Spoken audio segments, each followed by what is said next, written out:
What's the creepiest unexplainable thing you've experienced that still haunts you to this day? My husband and I had just moved into our first place together, a fourplex in a quiet neighborhood.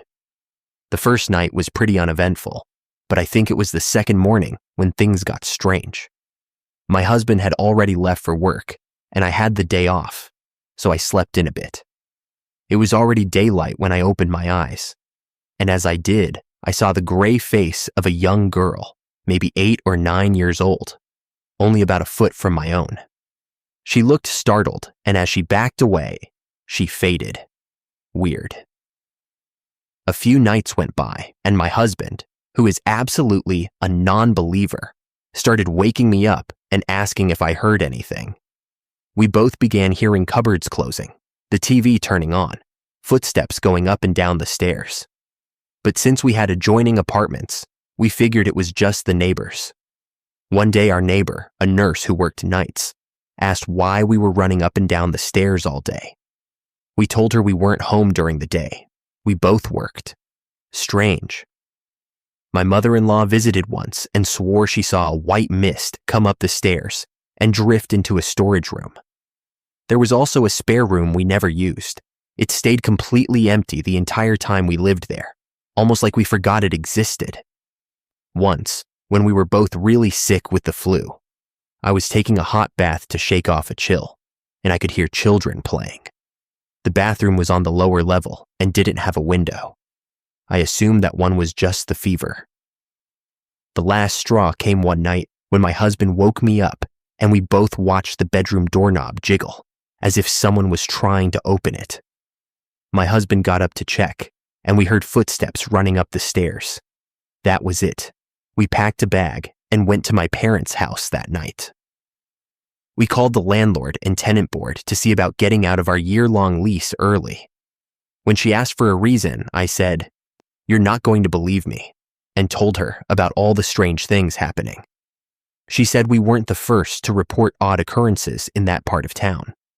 Apparently, there had been a cemetery nearby, not the exact location of our building, that had been moved to make room for housing. Great. But we only had about a month left on our lease, and there was no way to get out of it. I'm not a religious person by any means, but my mom used to be, so I asked for her help. She had some water blessed and came over with our family Labrador. The dog would not come inside. We eventually managed to get her in, but she was really scared and would only go upstairs. My mom sprinkled holy water around, said the Lord's Prayer or something similar, and then said loudly, "You're scaring my children. You have to leave. You're not welcome." And that was that. That night, I woke up feeling a presence in the room. My grandma, who had passed years before, was standing in the bedroom doorway, and I knew she had taken whatever was there away. She had always been a no-nonsense lady. After that, everything was quiet, but it made a believer out of my husband and me. Story 2. When I was 12, I used to hear someone whisper my name every night at exactly 3:11 in the morning. It wasn't sleep paralysis, and I wasn't dreaming. It would pull me out of a deep sleep. One night, I decided to stay awake and wait. At 3:11, the door creaked open by itself, and a whisper said, "You're awake now." I never stayed in that room again. Story 3. It was one of, if not the, first times I was home alone overnight. I would have been 13 to 15, so not too young, but still basically a kid. I was sleeping in my parents' bedroom. They had the comfy bed and a TV in their room, on the first floor of our house. We lived in a rural area with cornfields behind us, an elderly neighbor on either side, and the main road in front. Across the street was a very small church with fewer than 30 members in its congregation. Our lawns were fairly large, about an acre, with the neighbors 50 to 100 feet away on either side. We shared a driveway with our right side neighbors, and my parents often left cars there, so it wasn't immediately obvious that they were not home. It was very late. I can't remember if I was already awake or if this woke me, but I remember lying in bed with all the lights off. Their bed was positioned by a window, with bushes, shrubs, and ivy extending along the side of the house beneath it. As I lay in bed, I heard someone whistling right next to the window. As mentioned, there was a strip of greenery beside it, not impenetrable, but tricky to navigate, especially in the dark. Yet I heard no footsteps, no rustling leaves, just the whistling. It wasn't a song I recognized, but it wasn't tuneless either. It was actually kind of beautiful. The sound slowly moved back and forth by the window for a few minutes, and I could tell they were circling the house. Eventually, the whistling drifted toward the road. I ran to lock every door, grabbed a kitchen knife, and hid under the covers. I think I eventually fell asleep, but only after it finally began to get light outside. This wasn't suburbia, or even a real town. People walking through someone's yard at night were likely to end up with pellets in their backside, or worse. There were maybe 100 people in the town, just a short stretch of road with houses on either side. Behind my house, the direction the whistler came from, was a small patch of woods, with cornfields stretching for miles beyond that. We never even locked our doors. The only time I remember us doing so was for a week-long summer trip. It was just that sort of place. I went on to spend countless nights alone there and never experienced anything like that again. Other creepy things happened, for sure, but those were all from my earlier childhood, when everything felt more, I do not know, flexible, when reality and imagination were not so sharply divided. All of those I can chalk up to an overactive imagination, but not this. Even as a kid, I knew there was probably some completely rational explanation. I am sure there is a rational explanation for an adult quietly whistling outside a dark, 100-year-old farmhouse at 2 a.m. There has to be, right? Right? Story 4. I have had many experiences, but here is one I have never shared. Backstory. When my father was a child, he would see things. 2 examples. Once he saw Toucan Sam peeking around his bedroom door, and another time when he stood on his tiptoes to look out the window. He said he saw the Cookie Monster sitting in a dark hole. When he looked at it, it turned around and opened its mouth like a puppet would. In all of these encounters, whatever he saw had solid black eyes. Experiences like this continued throughout his childhood and teen years, and many were witnessed by others at the same time. That's the backstory for this. The place where this happened was in deep backwoods Kentucky, a rural area so small it couldn't even be called a town. In the mid-90s, when this story took place, everyone out there still used outhouses. So anyway, it was the mid-90s, and my younger sister was a toddler, just old enough to talk. She was much younger than my older sister and me, about 7 and 9 years younger. Our father had told my older sister and me the Cookie Monster story, but of course, not my little sister. We had gone out to visit one of my father's childhood friends who still lived in that area. My sisters and I had never been there before. We stayed late and left after dark, driving down an old dirt road, and my little sister was fast asleep in her car seat. We crossed a small concrete bridge, and just as we did, my little sister woke up and said, "The Cookie Monster is dead," then immediately fell back to sleep. I should mention that we were more of a cartoon household and less of a puppet household, so I don't even remember her watching Sesame Street. But even if she had, the timing was incredibly strange, and it was an odd thing for a toddler to say. She had never said anything about the Cookie Monster, or about death, before or after that moment.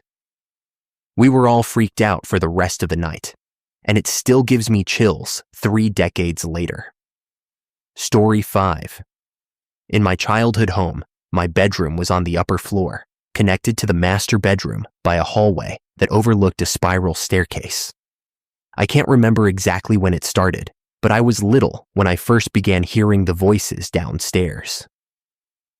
I remember lying on my stomach with my cheek against the carpet, listening to the very distinct voices of one woman and two men. They were whisper talking, sometimes arguing, always soft enough that I couldn't make out the words, but loud enough that I heard them clearly from my bed. A few times the yo peeked downstairs. Because of our open floor plan, you could see the entire living room from the hallway. Oh God, I just realized the voices sometimes came from where the old closet used to be. When I was even younger, I used to sit in that closet, in the dark, even though I was terrified of it, and talk to Grendel, a freaky face I saw in the chipping paint on the wall. Grendel never actually spoke. It communicated by using my body. I'd relax my neck, and it would nod or shake my head to answer. It felt strange, almost disconnected, like the movement wasn't mine. It took my parents painting over the wall and later tearing the closet out entirely for me to finally stop. Anyway, freaky. It was always either from where that closet used to be or from the corner of the living room. Every time I peeked down there, the voices stopped instantly, and I never saw anyone. If someone had been there, I would have seen them. This wasn't the only weird thing that happened in that house, but it was the only one that happened regularly. Years later, my mom told me that, yes, they believed the house had been haunted. Before I was born, they even brought someone in to banish it, basically perform some kind of ritual. They thought whatever it was had been dealt with. But apparently, the woman doing the ritual also tried to play footsie with my dad during her little seance, so who the hell knows what she actually did. Story 6. Back in the late 1990s, I supervised a crew that handled trauma scene work. We went into buildings after homicides, suicides, unattended deaths, accidental deaths, fire deaths, pretty much any terrible thing that could happen inside a home, office, or other structure. The following story happened on one of those scenes. I have a few others that have stuck with me, but this one felt more like the work of evil spirits than the ones that were simply sad.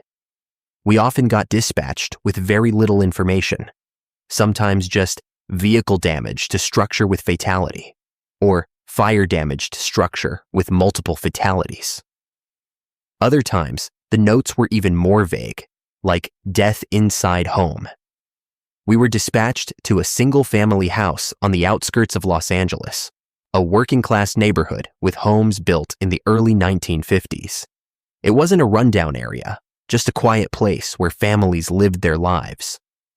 When we arrived, the ranch-style home had a sweeping driveway that led to the street. The garage door was open, and an older woman was sitting inside, smoking. I walked up to her, introduced myself, and told her I was sorry for her loss, that we were there to clean up and help in any way we could. I could tell she was nervous. In most of these situations, we encounter people crying in shock or completely silent. Usually someone is there to support them, a friend, a relative, a neighbor. But she was alone, and she looked deeply uneasy. I noticed a sofa, a television on a stand, and piles of clothes arranged in the garage. I asked her if she would like to show me the area where the incident occurred. She said, "I'm not going back in that house." Then she pointed to a front bedroom window and told me that was the room. I still didn't know what had happened. Like usual, I hadn't been given many details. I didn't need them, but sometimes it helped to know whether we were dealing with a murder, a suicide, or a child's death. I began asking if there was anything in the room that might have been affected, anything she wanted us to save or set aside for her. She said she didn't care about anything in that house, and that she was not going back inside. I thought to myself that this wasn't unusual. Most people don't want to return to the place where they lost someone they loved. She began to tell me a story that made the hair on the back of my neck stand up. She said her son had offed himself in that room. She told me there were evil spirits in the house. I said I was sorry, but she insisted I didn't understand. She explained that a year earlier, her other son had offed himself inside the house as well. The demons had attacked him and taken him too. She said that a few years before that, her husband had also ended himself in the house. In all the situations where I've met people who lost loved ones, you can sense grief and sometimes mental illness. I didn't get that from her. What I felt was a poor woman terrified out of her mind. I asked if she wanted me to call anyone for her, and she said a family member or a friend was coming to pick her up. I can't remember exactly who she mentioned. I asked her to sign our paperwork, allowing us to do what we needed to do, and asked if there was anything she didn't want us to dispose of. She said, "You can just burn this place down for all I care." I gathered my crew and we suited up to go inside. The room was a small bedroom with blue walls and a bit of clutter. There was a pool of blood at the foot of the bed, vomit on the bed, and an entire wall covered in writing made with blood. We could only make out a few words, and it hardly looked like English. We later learned from a neighbor that the son, an adult, had drunk acid and then slit his throat, dying while sitting on the bed. We cut out the carpet, wrapped up the mattress, and cleaned the room until there were no traces of what had been left behind. While we were working, the older woman left, and we locked up the house when we finished. We had been inside for a few hours, and the atmosphere felt like being deep inside a cave. The air was thick, and the smell was awful. More than stale, almost pungent and foul. All of us felt an urgent need to get out. Seeing how terrified the woman was to go back inside, and knowing the house had taken her husband and her 2 sons, I had never really believed in evil lingering in a place until then. But I genuinely felt something there, and I still remember it today. Story 7. My childhood home was strange, man. I had a rough childhood and a lot of bad associations with that house, so I still don't know what to make of any of it. Poltergeist? Ghost? All I know is that I slept with the lights on every single night. I can't remember a moment when I didn't feel uneasy in that place. The smallest things were objects going missing and then reappearing. I'd find stuffed animals that had been gone for months sitting right on top of the clean laundry I had just washed, placed so I couldn't miss them. I would get halfway through a book, it would vanish, and then I'd wake up to find it on the floor at the foot of my bed.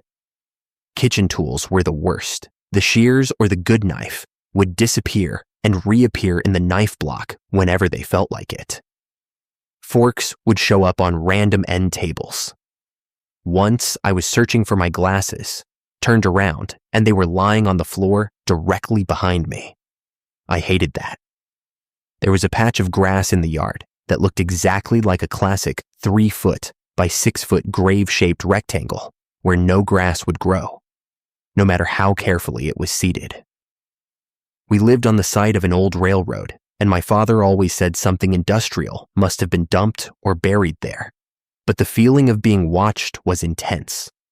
The area around it had been landscaped into a perfect circle, with that dead grass rectangle right in the center. There was also the constant sound of crunching gravel, like someone walking up the path. It happened so often I eventually stopped thinking about it, but now that I've been gone for years, it feels strange.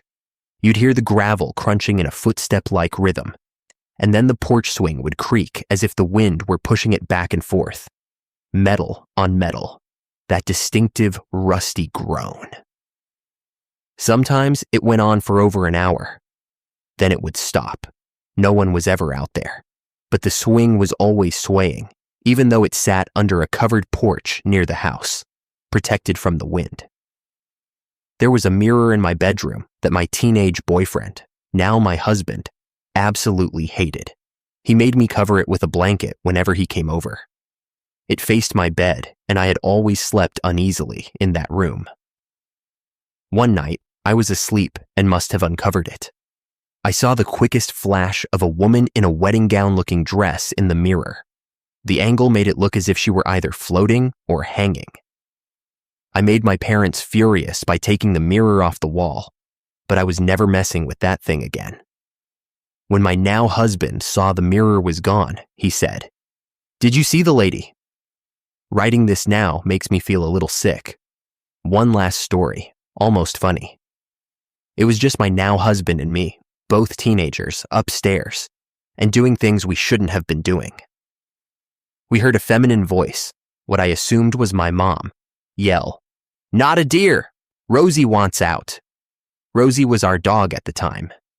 We got dressed so fast, in that "oh shit my mom is going to kill you" panic only teenagers doing what they shouldn't can experience. I ran downstairs immediately. My boyfriend stayed upstairs, probably trying to figure out how to get out of the situation. Nobody was home, no cars in the driveway, nothing turned on. Signs was cowering under the table and wouldn't come out. I called my mom, and I could hear the background noise of her workplace behind her. Needless to say, we did not go outside. Which brings me to one last story that I had forgotten until just now. One that only clicked for me as I wrote this. Our house was surrounded on all sides by a small grove of pine trees. My mom was absolutely strict about shutting the windows at night. No blinds open, and the floodlight had to be on if you were going to walk the dog. One day, she jokingly, but not really, said she had once seen something hopping through the trees. And that was that. It scared her so much that she never opened the blinds at night again. I have no idea what she saw, and I never asked her to explain. Story 8. I have a couple of stories. The first was experienced by my wife and 3 of our boys. We took a vacation to land between the lakes for the 4th of July and stayed in a cabin at a campground right on the lake. The boys were fishing from the shore, and my wife was out there with them. It was the 4th of July, so boats were everywhere and music was playing around the area. I stepped outside, and my wife asked if I had heard someone yell. I assumed she was just hearing the music echoing across the water, but I walked down to the shore and listened more closely. We could all hear someone screaming for help. My immediate thought was that someone had fallen off a boat and was hanging onto a buoy somewhere out on the water. We could not see anything, but every few minutes we kept hearing someone yell, "Help me, please, someone help."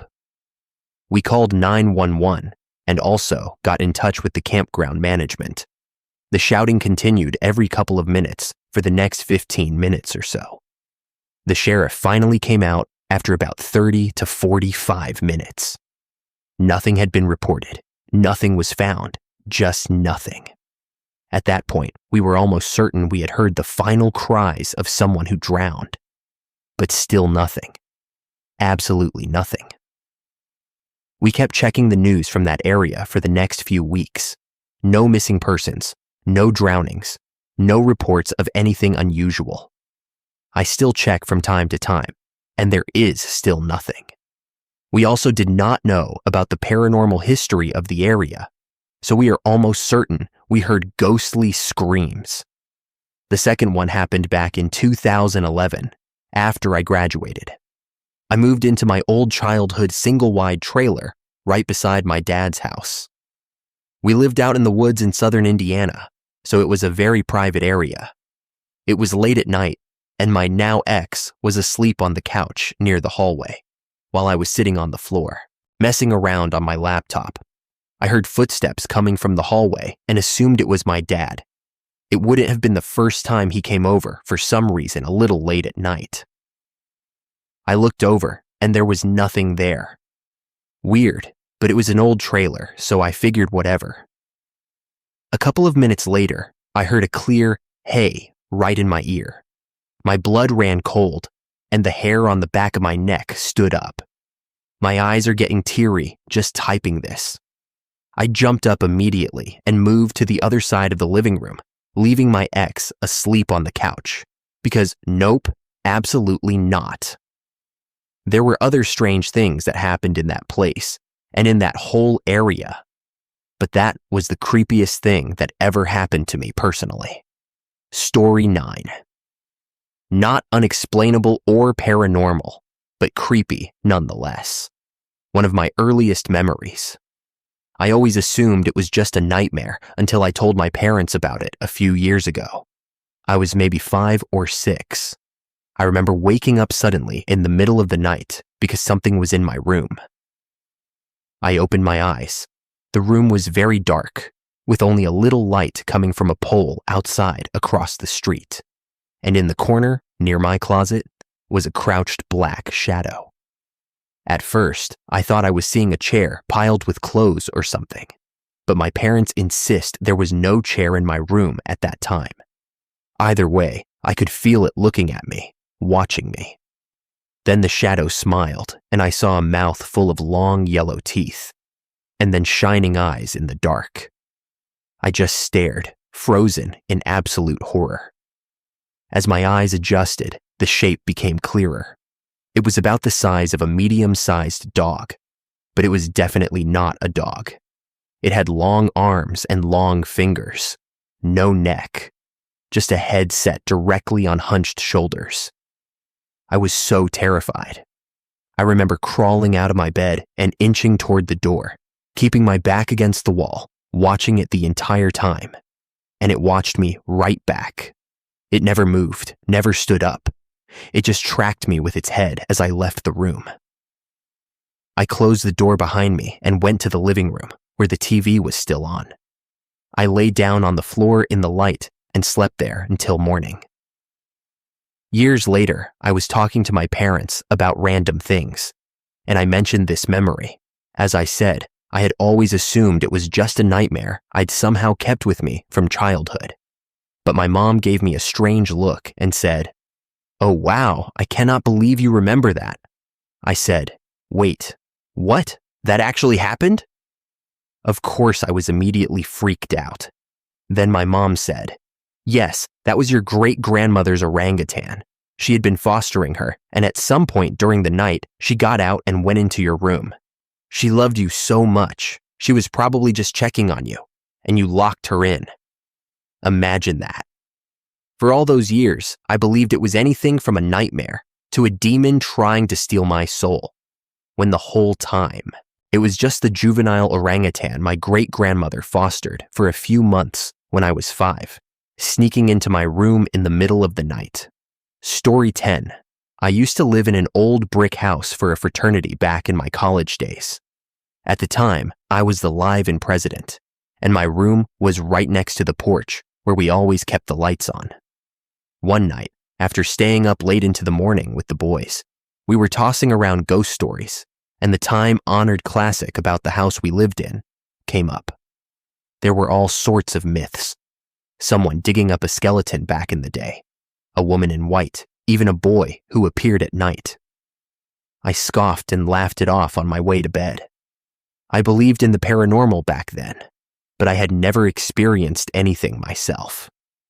Big mistake. A few hours later, in the early morning, I had a series of lucid dreams. Most of them I do not remember, except the last one. In it, I was hiding from something I was terrified of in a grocery store, crouched beneath a customer who was checking out items above me. I had no idea what I was hiding from, but the milk they were buying spilled and poured down my back. I felt the intense rush of cold liquid in the dream, as if it were completely real. Then I woke up. As soon as I was awake, I heard a loud scream, a woman's scream, coming from the porch. I thought, great, one of the guys must have done something stupid. So I waited for the knock at my door. I even heard pounding footsteps come through the kitchen next to the porch and down the tiled hallway toward my room. But when the footsteps reached my door, there was no knock. Instead, I saw something move inside my room.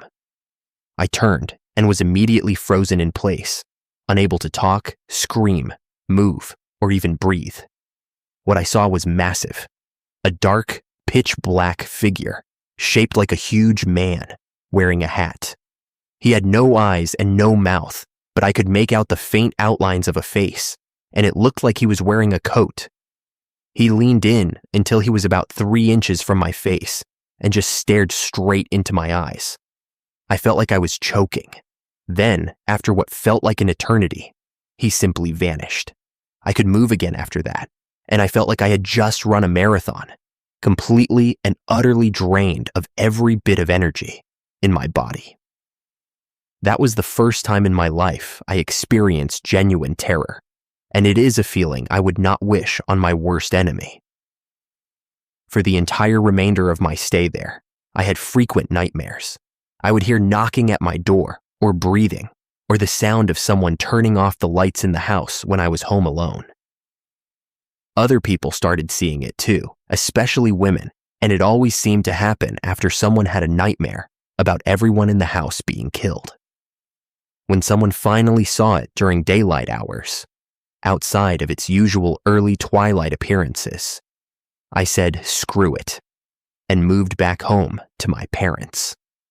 The moral of the story is, do not ever challenge a spirit. Granted, I did not know one was there, but if you even think there might be, just don't. The stories you hear about dark entities are very, very real. That experience messed me up, and even now I dread the idea of ever seeing a dark one again. The thing is, it was not just an energy imprint. It was purposefully messing with me and with other people, showing signs of actual intelligence. And that is just odd. Story 11. I have had several experiences, so as I remember them, I may post more than once. I once heard a voice clearly say my name in my ear from just over my shoulder. I turned my head to see who it was, and when I realized no one was there, I froze. I did not recognize the voice. It was neither male nor female, just a voice. About 30 years ago, I had recurring experiences in a house I rented on Henry Street in Mount Horeb, Wisconsin, with several different witnesses. I kept smelling a horrible odor coming from the closet in the hallway, something I can only describe as rotting flesh, even though I had never smelled anything like it before. I emptied the closet looking for a dead animal and eventually decided it must be inside the walls. The smell grew worse over the course of several days. One day, I was sitting at my kitchen table with a friend when we saw a heavy haze moving toward us from the closet. The smell returned and grew stronger as the haze drifted closer. It felt like very negative energy. Several days later, in the same house, after sensing a presence in my bedroom for weeks, a friend and I decided to politely ask it to leave.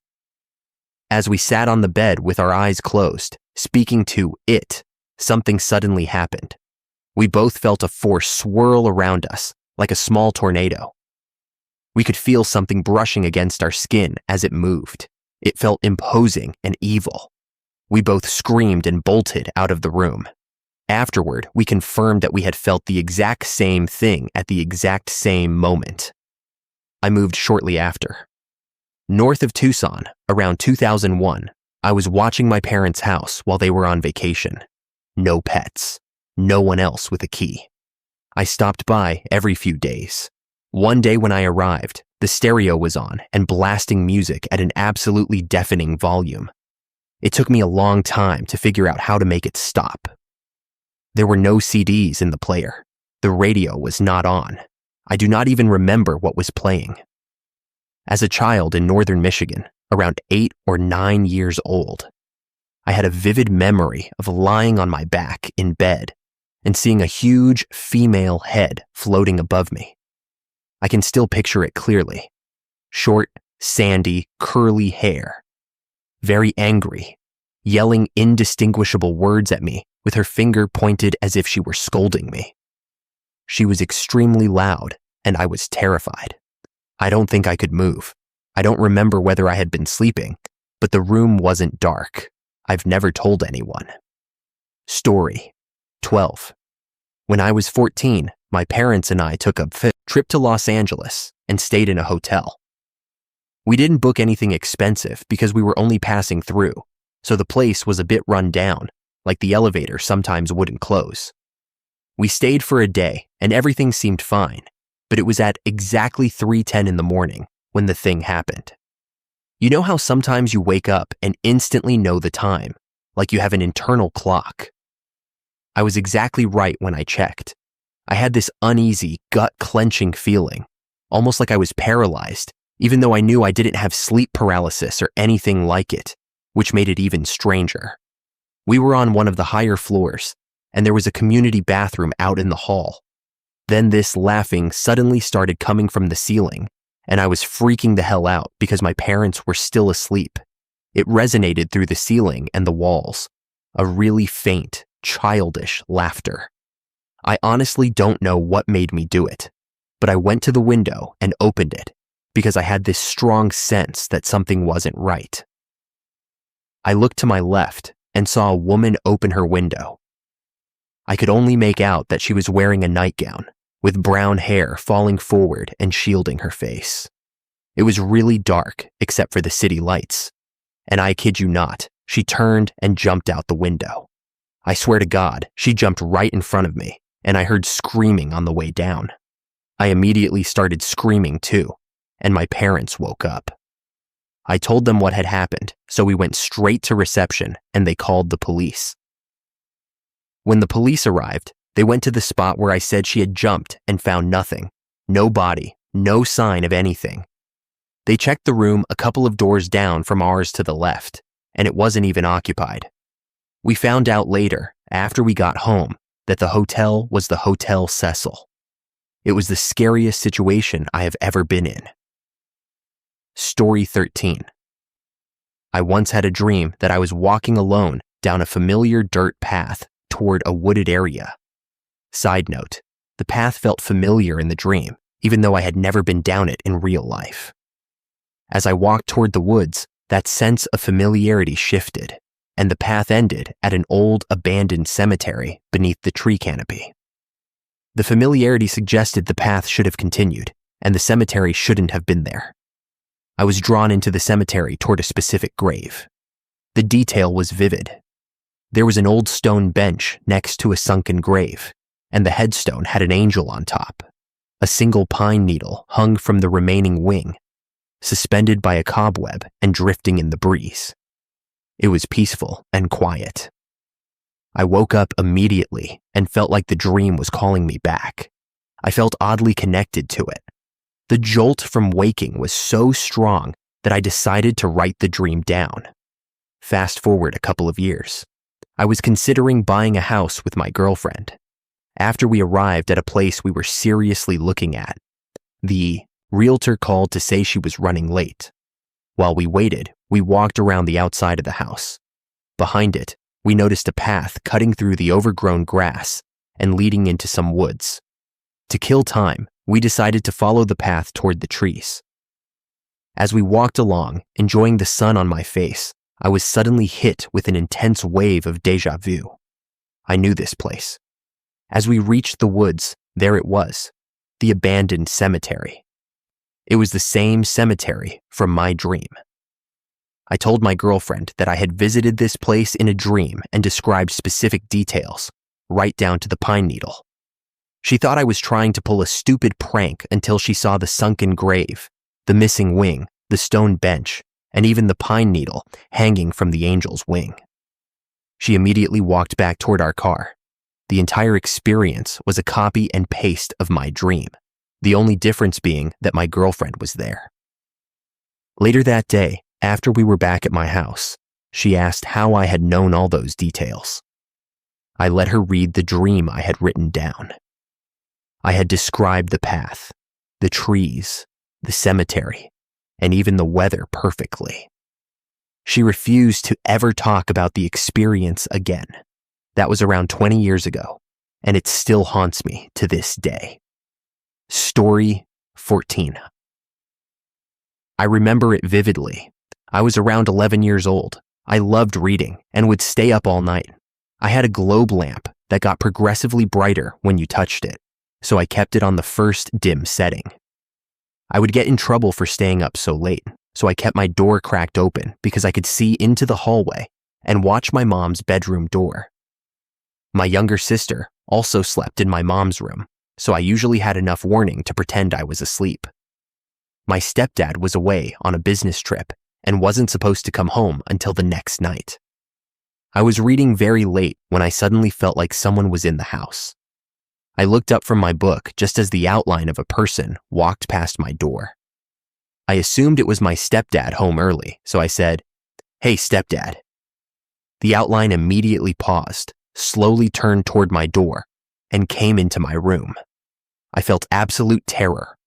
I reached out to turn my lamp off, but it only grew brighter and brighter as the outline came closer. I tried to pretend I was asleep, but I was frozen in place with my eyes open. The outline came all the way into my room, stood beside the nightstand, and leaned over me.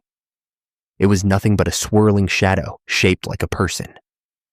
After a few seconds, it straightened up, turned away, and slowly walked out of my room. Then it continued down the hall and passed through my mom's closed door. I was so terrified that I didn't get out of bed until morning. My stepdad came home the next night. I think it would be easy to say I was just an over-imaginative kid, or that I must have fallen asleep reading and dreamed the whole thing. To be honest, even though I was interested in spooky and paranormal stuff, I've always been a bit of a skeptic. I rationalized it away and never told anyone what happened, until I was around 18. My mom and stepdad had invited some neighbors over for a football night cookout. We were living in a different house by then. After the game, we somehow ended up watching a ghost hunting show. It was a little out of character because my mom was pretty religious and usually opposed to anything involving the supernatural. I only got into paranormal stuff at my dad's house. The neighbor was really into the show and kept talking about how she believed in ghosts. My mom said she didn't really believe in anything supernatural, but she did have one experience she could never shake. She said it happened back when I was a kid, and my stepdad would occasionally go on business trips. He was away and not supposed to come home until the next night. She said she jolted awake in the middle of the night and saw a shadowy outline of a person walk through her closed door. It hovered in the corner of her bedroom, watching her. She said she immediately started praying, and eventually the shadow disappeared. That was the spookiest part of the whole story for me. I had never told anyone what happened because I didn't want to get in trouble for staying up late or get grounded from anything supernatural or scary. My mom said she never told anyone her story because she didn't want to frighten my sister and me, and she didn't want a lecture from her church friends and family. Story 15. When I was 8, I moved cross country. It caused a lot of stress and anxiety, so the only real explanation I have for this would be stress-related hallucinations. That said, I honestly have no idea. Anyway, for a few months, not every single night, but often enough to really bother me, I would wake up in the middle of the night to the same thing. My bedroom door would slowly creak open, and a member of my family would walk into my room. Sometimes it was my mom, sometimes my stepdad, and sometimes it was me. They would almost tiptoe in like a cartoon villain about to commit some kind of mischief. To my 8-year-old brain, it was terrifying. After they came in and looked at me for a moment, I would usually try to talk to them, asking why they were in my room or telling them to leave once I realized they weren't actually my family. As soon as I engaged with them, they always said the same thing, in the same strange, almost predatory voice, like they were trying to comfort me. But it was clearly a grown man's voice coming from my mom, my sister, or even from the version of me that appeared. It didn't match my stepdad's voice either. They always said, "happy warm." But there was an emphasis on warm, almost like they were wishing it onto me. Then I would feel a blast of heat, but it never felt comforting. My mind always interpreted it as the fires of hell for a moment, because I thought these things might have been demons. My mom and I laid down salt lines in my room and burned some sage after I finally worked up the courage to tell her what had been happening. The events stopped after we did that. It was terrifying. I'm still afraid of doppelgangers, skinwalkers, anything in that category of weird, not quite human things. Story 16. I worked in a men's prison that was built in 1848. Every 16 weeks or so, staff were required to work a week of night shifts, 7 12-hour shifts, followed by a full week off. Some staff outright refused to do nights and traded their shifts. I often picked up the night shifts because they were fairly easy. You sat in an office watching Netflix, kept an eye on the cameras, and did safety checks at regular intervals. Then you could use the week off to relax, work overtime at a great hourly rate, or take a last-minute vacation. Growing up, I had always believed in the paranormal because my parents were very open-minded and believed in that sort of thing, and because I'd had my own experiences. So I wasn't particularly fazed by the possibility of paranormal encounters. In the 2 years I worked there, I had many, but the one that always stands out is this one. I would start at about 9 in the evening and would be locked on a wing without keys, where I wouldn't be unlocked until morning. Often, by around 9:30, I would see anomalies on the security cameras, and the motion sensors would pick up on things that weren't visible on the footage. This was a common occurrence and often continued regularly throughout the entire night. One night, I had been watching the cameras for hours. It was about 3 in the morning, and I hadn't seen a single thing on the monitors. Jokingly, I said aloud, "Is no one going to say hello to me tonight?" as I finished my coffee and got ready to do my round of safety checks. I left the office and walked up to the 3rd floor of the wing to do a check when I heard a soft-spoken female voice say hello to me. I turned around, expecting to see a night nurse doing her rounds, but there was nobody there. I am not often freaked out by this kind of stuff. As I mentioned earlier, I had many experiences while I was there, including full-bodied apparitions of spirits I was later able to identify, being touched and pushed, disembodied voices, footsteps without a source, and seeing electronic items function without intact wiring or a power source. But that one experience freaked me out more than all the others. It was an intelligent response, and I got exactly what I asked for. Story 17. I saw a creature, and years later, my sister did too.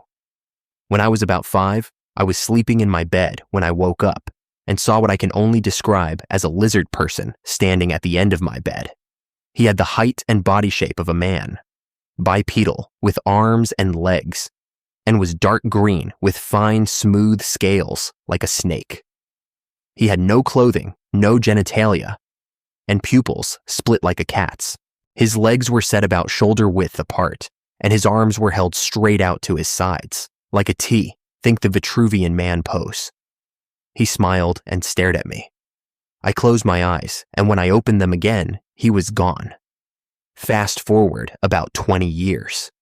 I'm 25, and my youngest sister, who is 7 years younger than me and wasn't alive when my experience happened, is visiting my place.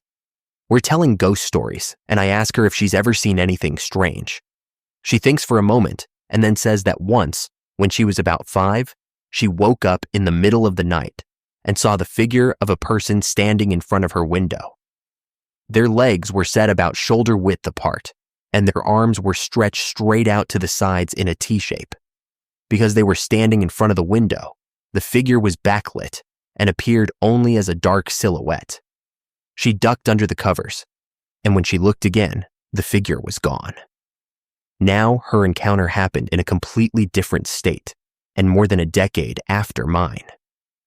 She was so much younger than me that I can't imagine I ever told her my story when we were kids, and she didn't remember me telling her anything like it later on either. I have no idea what actually happened in either case, but that pose, the legs set evenly apart, the arms stretched straight out like a T, is so strangely specific and so uncommon that it still unsettles me. The odds of both of us seeing something in that exact stance, years apart and hundreds of miles away, feels unusual, to say the least. Story 18. My friend and I went to visit the site where a barn mysteriously burned down in my neighborhood. It was incredibly odd because not a single person saw, smelled, or heard it happen, even though it was on occupied land near the owner's house, and would have been visible from my mom's bedroom window. It burned down to just 3 cinder blocks. The land has its own dark history and seems to attract negative entities, I guess you could say. So it definitely felt just wrong. Anyway, we decided to go check out the site because there's nothing to do in my tiny town, where abandoned barns practically outnumber people. As we walked, the closer we got, the more this unease started to creep in. It was a heavy, sinking feeling, like when the weather suddenly turns and your stomach just knows something is wrong. That primal sense of danger you can't quite explain. Honestly, we should have turned around, but by then we were committed. When we stepped into the perimeter where the walls once stood, every bug stopped humming. The animals went silent. The sudden absence of life and ambient noise made my teeth ache. It was unnatural. We looked at each other, both noticing it, and confirmed that we each had the same unsettling feeling, like we were being watched. We slowly moved forward, and the deeper we stepped into where the barn once stood, the stranger everything became. It made us feel almost drunk, loose-limbed, wobbly, distorted. Some sound eventually returned, but even that didn't make sense. It was like a group of people having a dinner party, voices blending into a low hum, shoes on linoleum, pans and lids shifting, faint music, silverware tapping against porcelain. It sounded like life, and yet we were standing in the middle of nowhere, in the ashes of a barn, where not even the crickets would chirp to let us know they were still alive. This is where things get hazy for both of us. We were talking to someone, or something, but we couldn't remember the details. The longer we stood there, the more it affected us. We felt increasingly off, disoriented, and confused, like our minds were slipping out of focus. We eventually turned around, decided our 15 minutes of fun were over, and headed back to my house. On the way, we were so out of it that we tried opening the doors to 2 neighbors' homes, thinking they were mine. Lucky we didn't get shot. When we finally reached my place, we figured we'd been gone maybe half an hour. The walk itself is about 5 minutes, and it felt like we hadn't been away long at all. But when we checked the clock, it said we'd been gone for 6 hours. 6 fucking hours. 6 hours, of which only about 30 minutes were accounted for in our memories. 6 hours that felt like 15 minutes, where we were with someone we couldn't see but definitely felt. It stunned us. None of it made any sense. We both felt sick afterward. My friend lost more memory than I did, only recalling anything when we finally talked about it for the first time about 6 months later. It was like our brains were trying to shield us from something traumatic. To this day, we can't explain what happened. We just know it was something we had never seen or experienced before, or since. It felt like we walked into some kind of energy vortex, or a moment frozen in time, replaying itself from the past. Whatever it was, the power behind it was deeply intimidating. Story 19. I have 2 stories. One, when I was really young, I slept in the same bedroom as my parents. My bed was placed sideways at the foot of theirs, with my dad on the left and my mom on the right. I still remember every detail like it happened yesterday. I woke up in the dead of night and looked toward the wall. There were 3 perfect shadows, a man in the middle and 2 children, one on each side, all holding hands. The man let go of one child's hand and started waving to me, motioning for me to come over. There were no features, no faces, just solid, perfect silhouettes. I walked over to my mom's side of the bed and woke her up, crying, telling her the shadow people were trying to make me go with them. She switched on the lamp and they vanished instantly. 2. When I was in middle school, my bedroom was upstairs at the front of the house, facing the street. Across the road was a row of houses. At night, when I couldn't sleep, I would just stare out the window. Sometimes I'd see a really old man standing in one of the driveways. He had a walking cane and would use it to bat the chestnuts that had fallen across the concrete. He did it endlessly, always in the early hours of the morning, silently tapping and sending them rolling into the street. There were thousands of them, so he never made any progress. I never once saw him during the day. Eventually, I found out from the neighbors that the house had been empty for a very long time, and nobody lived there. Story 20. Maybe not as creepy as other people's stories, but here we go. I live in Europe, and about a decade ago, my family, my older sister, my mom, and I took a trip to the US to meet some distant relatives. One day, we all went to visit a friend of theirs in Wisconsin. Their friend greeted us at the door, along with her husband and their 2 kids. Right from the start, I felt uneasy for reasons I couldn't explain.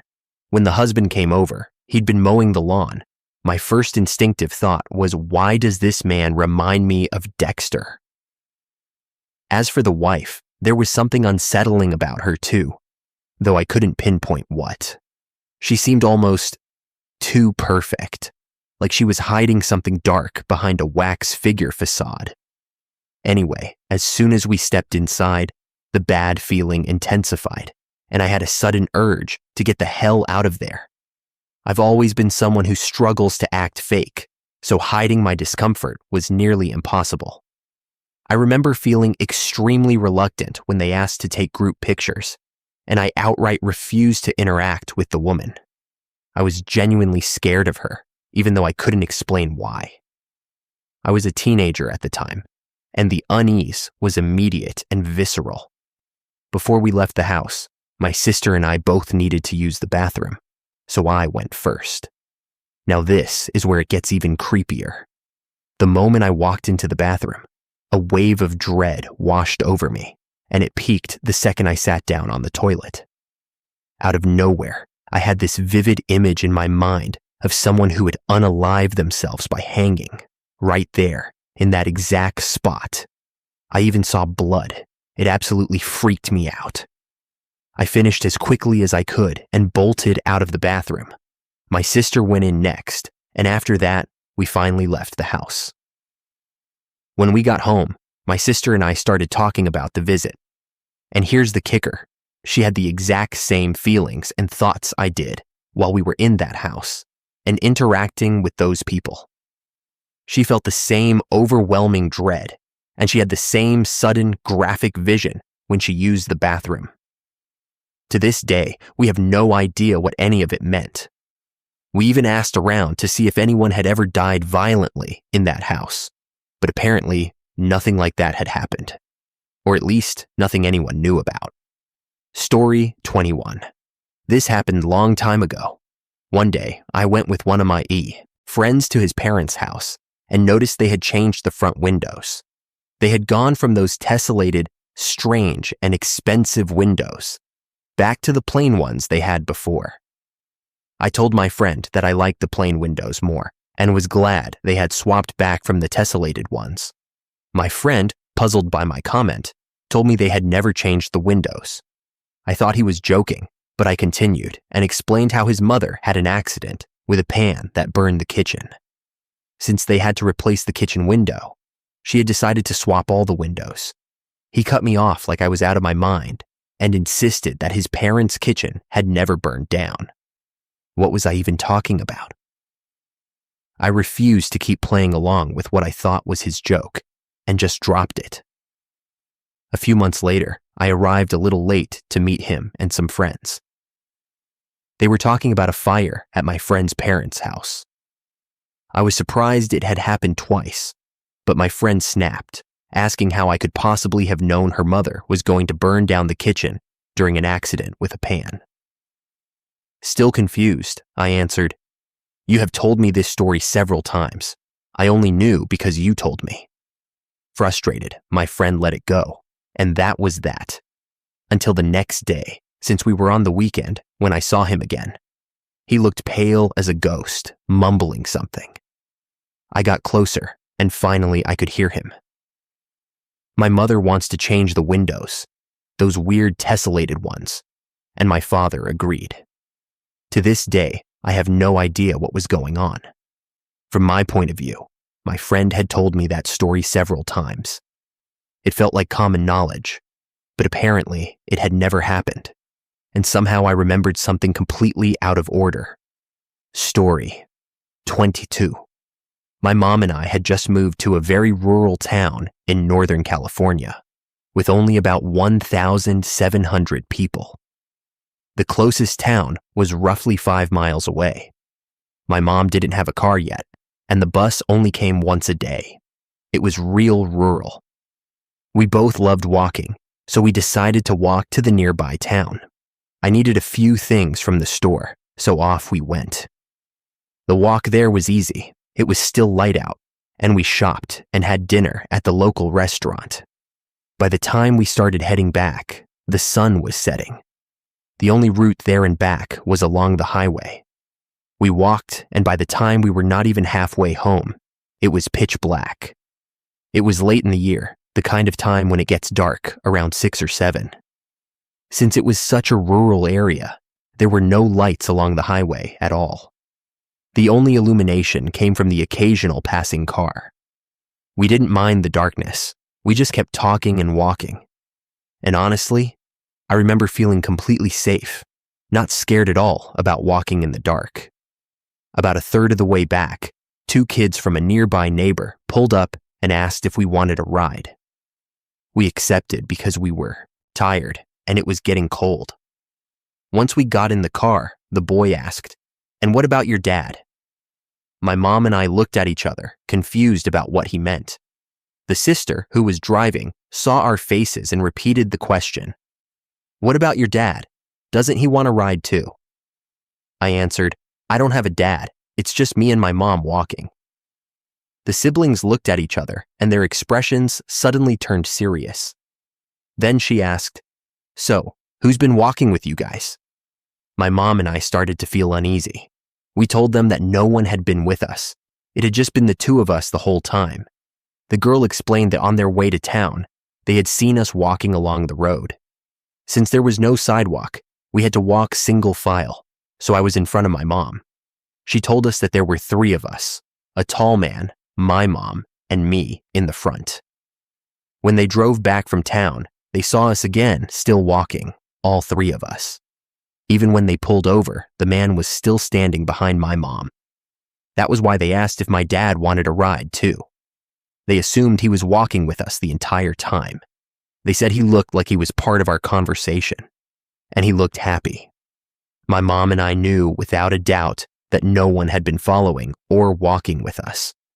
We kept checking behind us out of habit. We had just moved from a big city, and watching your back was second nature.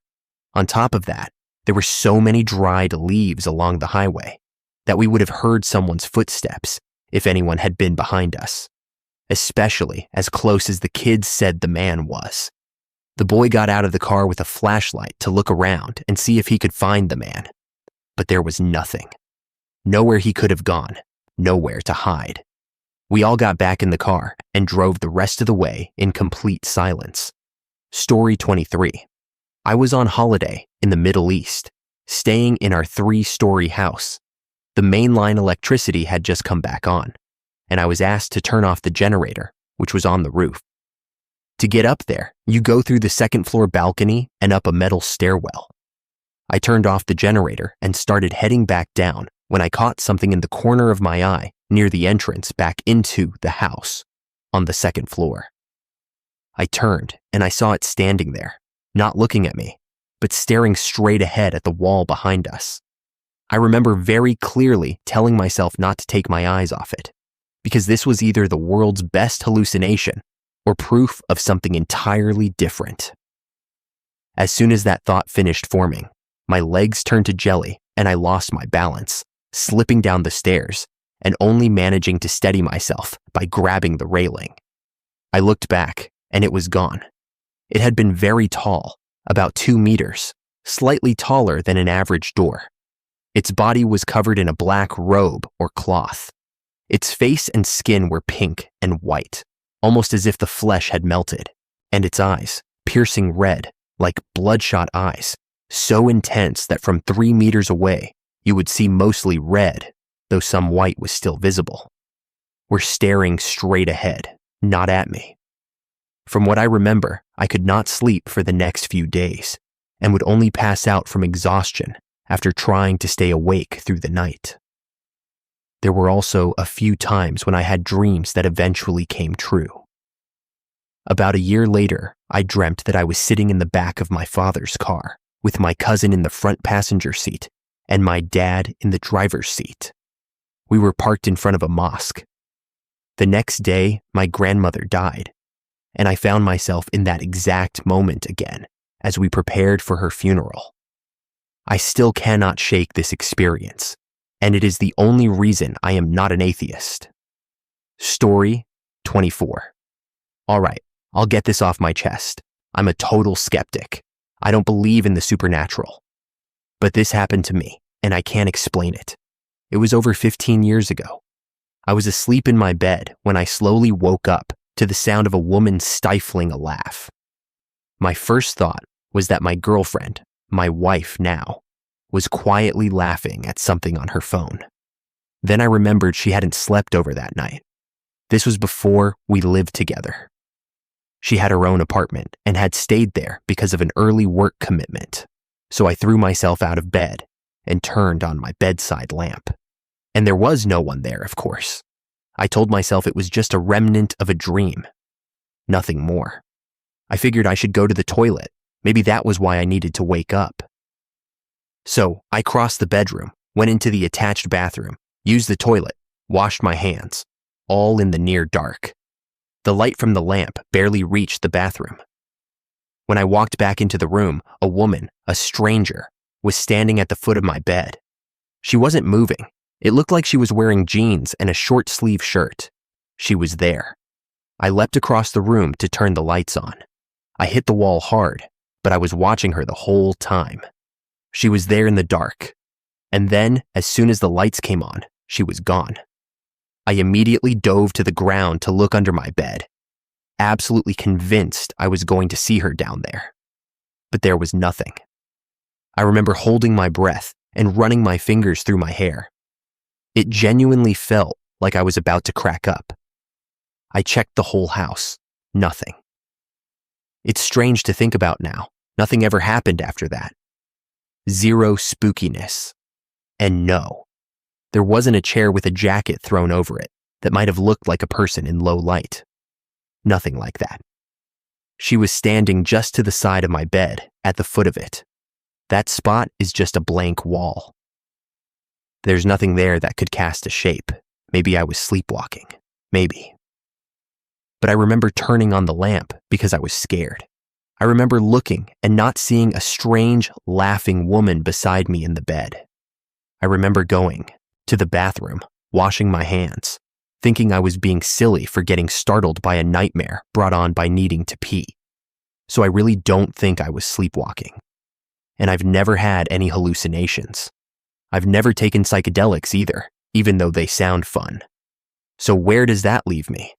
There was a woman, 6 feet from me. I could see she had a short haircut, and then she disappeared, vanished the moment I turned on the lights. Story 25. These stories all took place at a Kohl's where I worked. All of them happened during overnight shifts, which matters because there were no customers in the store. I had several instances of hearing my name whispered while doing overnight price changes. The first few times, I just assumed it was a coworker messing with me and didn't think much of it. But it happened 5 or 6 times on different nights. Other people said they'd heard their names whispered too. Creepy, but not completely unbelievable. We were all tired and working, so who knows? Another time, we were open 24 hours on Christmas Eve. There were no customers in the store, so we employees had nothing to do. A coworker and I were walking past the fitting rooms when we heard a little girl laugh. We both stopped and looked at each other before going in to check. All the doors were open. Nobody was in there. Super creepy. There were also times when we smelled a strong, rosy scent, always at night, and in strange parts of the store. Shoes, the stockroom, random aisles. Multiple coworkers and I had the same experience of suddenly walking through this super strong smell with no clear source. The worst encounter I had happened during a price change one night. I was alone near the front of the store in the jewelry booth, working through the cheaper jewelry changes. For some reason, I stepped out of the booth and walked toward the doors and registers. Out of nowhere, I heard loud knocking, more like banging, on the front doors. It scared the hell out of me, and I turned and ran straight back to my coworkers in the rear of the store. I immediately felt embarrassed, assuming it had to be an employee on a smoke break or maybe a homeless person. But when my manager went to check, there was no one there. We pulled up the cameras in the LP office, and sure enough, there was nobody at the door at the exact moment you can see me jump and run. Weird. Story 26. I had one of those karaoke and stereo combo machines in my room when I was a kid. About 6 months after I got it, it started randomly turning on between 2 and 3 in the morning. No music, just the multicolored LED lights flashing and the CD changer spinning. I was maybe 12, and even then I figured it was probably some kind of glitch or electrical surge. And every time, it would shut off as soon as I hit the button and wouldn't start up again on its own. On the 3rd or 4th night, it happened again, and I was sick of having my sleep interrupted. So, before I went to bed, I unplugged the machine. At about 2:45 in the morning, I woke up to flashing colors and the sound of the gears whirring. I was half asleep and forgot I had unplugged it. So I got up to pull the plug from the wall, and it wasn't connected. I made my parents sell it on eBay the next day. I still wonder whether the machine itself was haunted, or whether my poltergeist was messing with me. But none of my other electronics ever glitched like that. My poltergeist usually just rearranged my desk and occasionally threw things on the floor. She never bothered me and was almost like an imaginary friend. But that karaoke machine. Story 27. It happened in elementary school, though I don't remember the exact grade. There was a parent-teacher meeting, and 3 classmates and I decided to stay at school while it was going on. When the meeting started, we had to wait in the corridor, and I brought a pencil case and an A4 album with me to draw. I never ended up drawing anything, but we found something else to do instead. Right next to our classroom, there was a storage room, which happened to be open at the time. It was dark but small, so we went inside to look around, and one of us suggested putting my pencil case in there. I placed it in the center of the room so it would be clearly visible as soon as the door was opened. We left it, closed the door, and counted to a few thousand. When we opened the door again, the pencil case was no longer in the center. It had been pushed behind a locker that was standing nearby. This strange thing happened several times. No one could have moved my pencil case because I was the one who put it in the center and I was the last to leave the room. No one could have gone inside either, since we were all standing together by the window opposite the door and had a perfect view of it. I decided to stand in the room myself while my classmates counted to another 1,000 out in the corridor. But of course, while I was standing there, nothing moved. I don't remember anything else unusual happening at school, but we never went into that storage room again. Before that day, it had always been kept closed, and afterward, it was closed as well. It could only be opened when adults were doing something inside, but at that moment, it was just us in the corridor. That evening, which was already more like night because it was getting dark earlier, the school seemed completely quiet. The corridor was empty. No one passed by for more than an hour. The corridor is very long, leading to the farthest parts of the school, where we never went. Our classroom was near the beginning, but the floor had a whole row of classes. It's hard to believe that in such a huge place, there was no one else around. Of course, there were still people in the school. Our parents were in the room opposite us, but it felt like a separate world, because we were not allowed to go there while the meeting was going on. Thank you for watching. If you enjoyed this video, be sure to give it a thumbs up, subscribe, and hit the bell icon so you never miss an update.